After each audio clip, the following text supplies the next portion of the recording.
Hello internet people, and for the last time, welcome to Vlogtober day 31, where I'm challenging myself to sew for 1 hour every day and bringing you along for the journey. Happy Halloween, happy last day of Vlogtober. I can't believe I'm here standing before you for the very last day. It seems I don't have a project to work on. We're not in the middle of anything. We finished our project bag yesterday. So I think today is going to be a little bit of planning for the next project. But first, let me show you what I'm wearing today. Okay, you're gonna have to ignore my mirror because it looks so dirty, but it's just really old. Well, let's just be honest, it's probably a little dirty too. But anyways, here is my Halloween outfit. I call it my kooky Halloween lady look. I have my McCall's 6696 shirt dress that I made a couple years ago for a beer festival. I have a matching headband, and my earrings are cats sitting on top of pumpkins. So it's very festive look for today. I just love Halloween. I have our dinner of slime bubbling away in its cauldron here. So I'm gonna let that go and let's go upstairs for some sewing. Okay, welcome up to the sewing loft. I'm a little out of breath because I just went up and down the stairs a couple times. And I hope you can hear me. I have the kitchen fan on because I don't want my whole house to smell like split pea soup for the next week. So while that's cooking, I have to have that fan on. So anyways, I've set a timer for an hour. I think today we're going to just putter around up here a little bit and plan our next project, see where we can get with it. Because I'm kind of in the middle of things right now. We finished the Nico top earlier in Vlogtober. We finished my Halloween cat top, the peppermint peplum top, and yesterday we did a project bag. So in my last Friday sews, I asked for help deciding my next project, and I think it came down to two of the patterns that I mentioned: the McCall's overall pinafore dress and the toaster sweater. I didn't go through and count how many people voted for what, but it seemed like these were the two that were mentioned the most. So I've actually gone through and cut out the pieces. I just did like a rough cut. I didn't cut out any sizes because I don't cut out sizes generally. I like to save all my sizes. I hoard all the sizes, so I trace off a lot of patterns. So I've cut those out, and I think I'm going to do the toaster sweater, followed by the overalls dress. And if not the overalls dress, then that kilo wrap jumpsuit. If you remember, I was talking about after the Nico top in that Friday sews, I was talking about making the kilo wrap jumpsuit when I shopped my stash. So I think those three projects are kind of on my November plans. So I think I'm gonna start with the toaster sweater just because it's a really easy pattern, and I want to do that one first. So I do have both the McCall's and the toaster sweater cut out here, so I'm going to go through and just iron them so that they're flat, and then I need to decide on the size and see if I need to trace anything off. So that's the plan.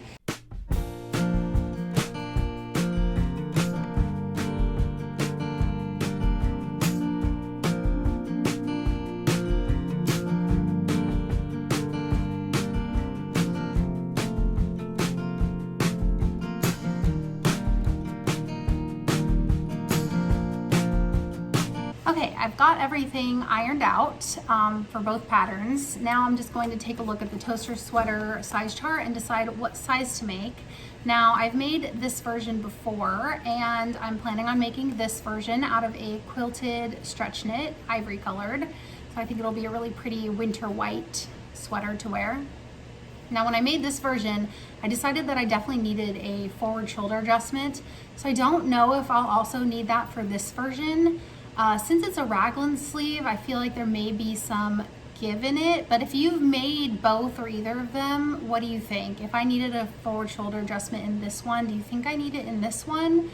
I don't know if the fits are similar, but I think I'm just gonna make it as is because I don't really have any extra knit to practice with or make a muslin out of it.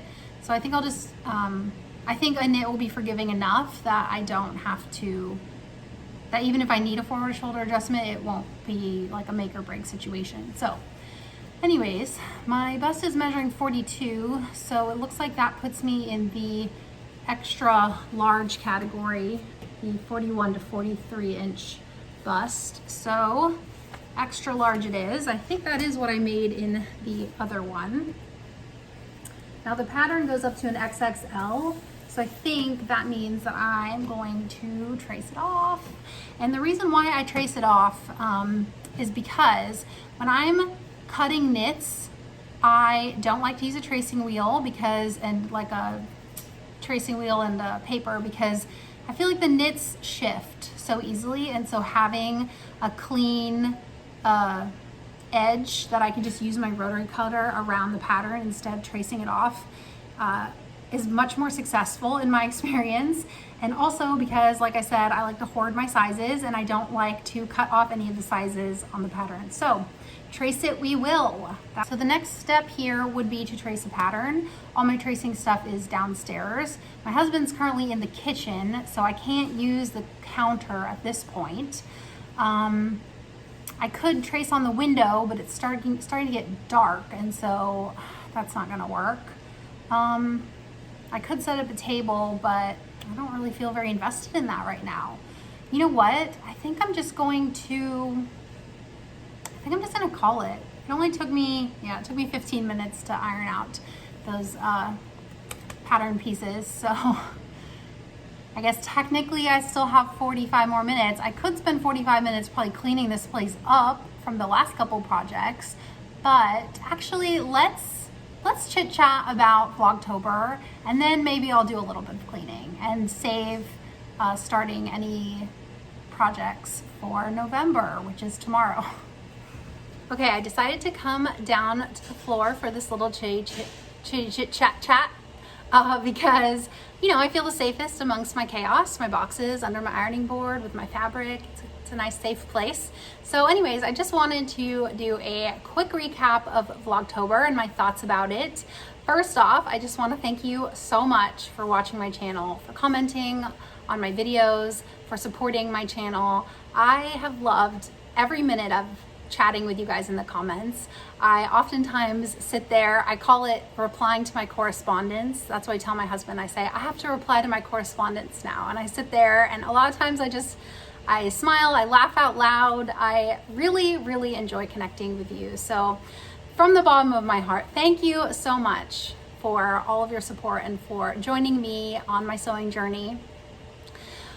Okay, so my thoughts on Vlogtober, I have a few. Let's do a little recap. Like I mentioned in every single intro this month, and I'm sick of saying it, and you're probably sick of hearing it, I challenged myself this month to sew for 1 hour every day, and I brought you along for the journey.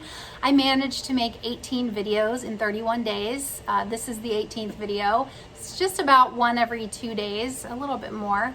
And I think on average I sewed about an hour a day. Some days I didn't sew at all, and some days I sewed a little bit more. I wasn't super strict on timing myself. I did set my timer, but with filming it kind of runs over, and you want to finish something up and etc. But I think on average I sewed about an hour a day. I definitely thought about sewing my sewing projects every single day, which is always good. And kind of part of the challenge as well, to just really be in your projects every single day. So I finished 3 projects. I did the True Bias Nico top at the beginning of the month.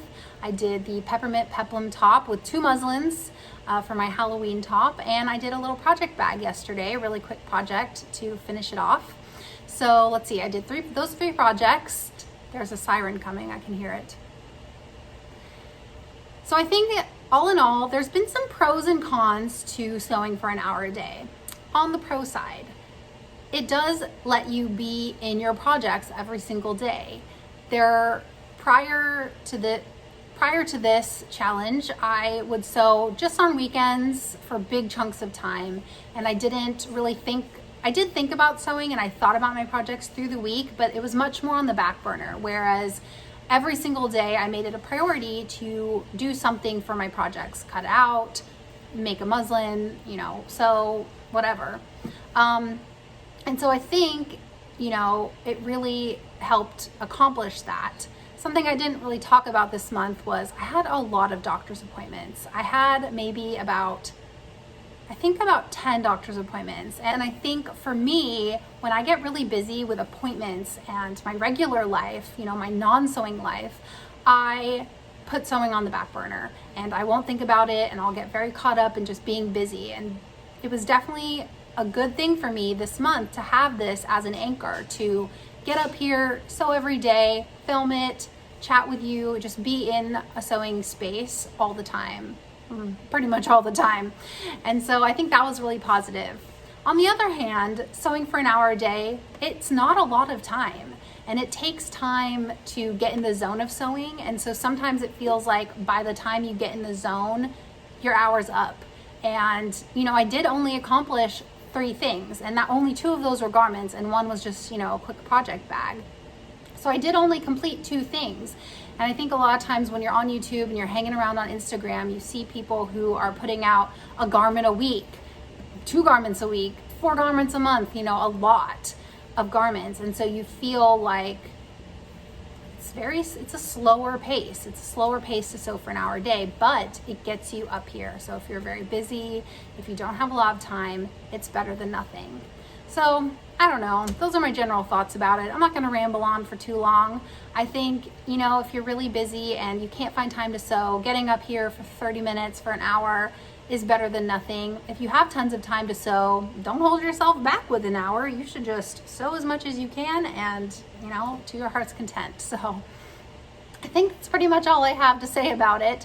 If you have any thoughts about it, let me know. If you've started to sew for an hour a day or a little bit every day, how's that going for you? How do you feel about it? Okay, I think I'm gonna stop rambling now, and I think we're going to call it on the sewing for Vlogtober, for October, and I think we should go dress up the cat now.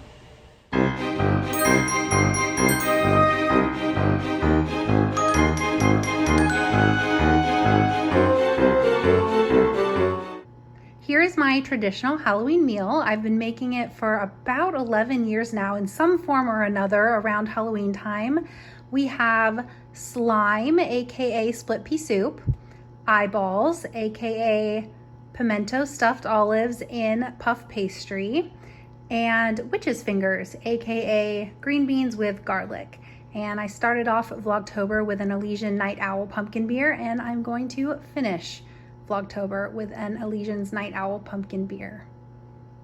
Okay, this is me and Jonathan signing off for Vlogtober 2020. I'm gonna go eat this delicious Halloween meal, and tonight is going to be a double feature. I think we're gonna watch Corpse Bride and one other movie, I'm not sure which one, if there's time, and definitely eat some Halloween candy. If you celebrate Halloween, I hope you had a very fun Halloween. By the time you watch this, it will have been over. And if you don't celebrate, I hope you had a good weekend. I just want to thank you again so much for watching. Watch out for my next video. I think it'll be next week's Friday Sews. And yeah, I'll talk to you in the next one. Take care.